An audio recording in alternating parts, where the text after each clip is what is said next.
हरे कृष्णा साथियों, मैं आपका दोस्त जितेंद्र सागर, अंक ज्योतिष, फेस रीडिंग और tarot card expert, energy healer, अपने इस चैनल में आप सभी लोगों का हार्दिक अभिनंदन और वंदन करता हूं। दोस्तों,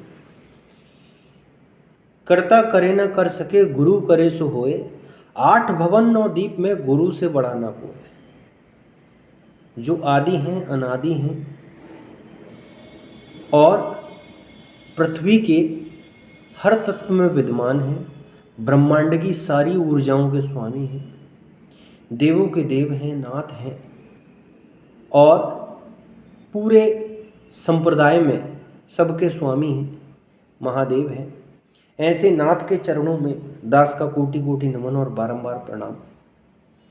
दोस्तों, एक बहुत ही सुंदर विषय लेके आपके सामने प्रस्तुत हूँ। आप लोगों ने बहुत जगह सुना होगा कि 33 करोड़ देवी देवताएं, 33 करोड़ देवी देवताओं को लेके ये बहुत सारी बातें आपने सुनी होंगी। तो कहीं जब इस चीज़ का जन्म हुआ तो एक बार अकबर का दरबार लगा हुआ था और अकबर के दरबार में सारे लोग उपस्थित थे। अकबर ने बीरबल को बुलाया और बीरबल से पूछा कि मैं आज तुम्हारे धर्म के विषय में कुछ चर्चा तुमसे करना चाहता हूँ। बीरबल ने उनकी बात को बहुत गहनता से सुना और हाथ जोड़ के निवेदन किया, मैं चर्चा के विषय के लायक तो नहीं हूँ, लेकिन फिर भी जो अल्प ज्ञान मुझे है, मैं अपने ज्ञान से आपको संतुष्ट करने का भरसक प्रयास करूँगा। बीरबल ने उनकी तरफ देखा और मुस्कुराते हुए एक टोन वाले अंदाज में, तीखे अंदाज में उनसे कहा कि आप जिस धर्म को मानते हो उसमें 33 करोड़ देवी देवता हैं, तो क्या ये बात सत्य है? बीरबल ने उनसे कहा कि राजन, 33 करोड़ देवी देवता नहीं हैं, ना किसी उपनिषद में है, ना किसी पुराण में है, ना किसी शास्त्र में है।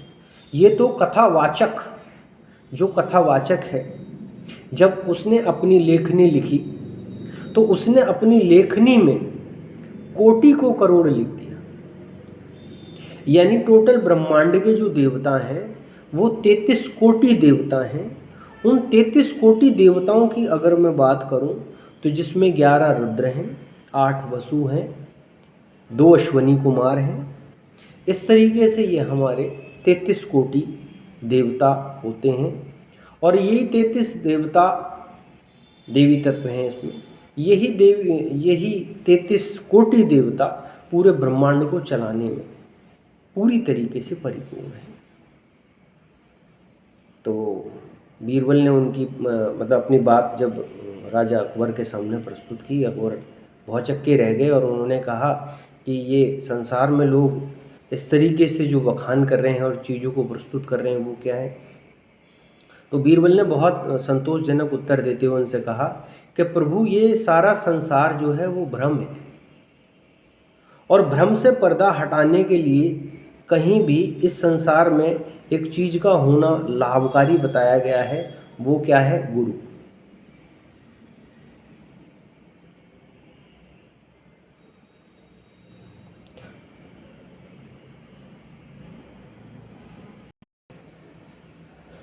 तो बीरबल ने अकबर से कहा कि प्रभु, गुरु का होना लाभकारी है। गुरु 100 औषधियों की एक औषधि है। गुरु परिपूर्ण है, गुरु समावेश है, गुरु हर समस्या का हल है। तो इसी तरीके से शास्त्रचित बहुत सारी ऐसी बातें हैं, चाहे वो किसी दैवीय शक्ति को लेकर हों, चाहे वो किसी ईश्वरीय शक्ति को लेकर हों, चाहे वो पृथ्वी से रिलेटेड हो, चाहे वो संसार से रिलेटेड हो, चाहे वो परिवार से रिलेटेड हो। तो जो हमारे जीवन का क्रम है, जिस क्रम में हम कहीं उलझ रहे हैं, जहाँ हम उलझ रहे हैं उसके आगे का रास्ता अगर हमें समझ नहीं आता है तो हमारा पथ प्रदर्शक, जो हमारा गुरु है, जो हमारा मेंटोर है, हमको आगे ले जाता है और हमारी समस्या से हमें निजात दिलाता है। तो ये हमारे गुरु की पावर है। इस पावर के चलते हम पूरे ब्रह्मांड में, चराचर जगत में राज्य कर सकते हैं, अपने जो लक्ष्य हैं उनको हासिल कर सकते हैं। क्योंकि जहाँ तक हम जी रहे हैं और जहाँ तक का रास्ता हमें पता है, हम उसी में अपने आप को बहुत बड़ा समझते हैं। लेकिन छोटा सा जीवन है, नहाना, खाना, धोना, चलना, फिर मरना, फिर जन्म लेना, ये एक क्रम है। अगर हम इस क्रम से बाहर नहीं निकले तो फिर हम यूं ही पुनर्वृत्ति की तरह दोबारा पनपते रहेंगे। तो अकबर ने जब बीरबल को सुना तो उन्हें बहुत साधुवाद दिया और कहा कि वाकई में आप बहुत अच्छे ज्ञाता हो, आप अपने अपने धर्म को बहुत अच्छे तरीके से मुझे उजागर किया, बताया, और मैं कृतज्ञ हूँ। और मुझे बहुत गर्व हो रहा है कि आप मेरे राज्य का एक पार्ट हो, एक महत्वपूर्ण अंग हो। तो आपको बहुत बहुत साधुवाद। तो दोस्तों, श्रेष्ठ बनने के लिए ज्ञान की आवश्यकता होती है। ज्ञान के लिए जीवन में एक अच्छे गुरु का होना ज़रूरी है। तो अच्छे गुरु का समावेश कीजिए और जीवन को खुशहाली से जिए। इन्हीं शुभकामनाओं के साथ अगली वीडियो में फिर प्रस्तुत होऊंगा। राधे राधे, जय महाकाल।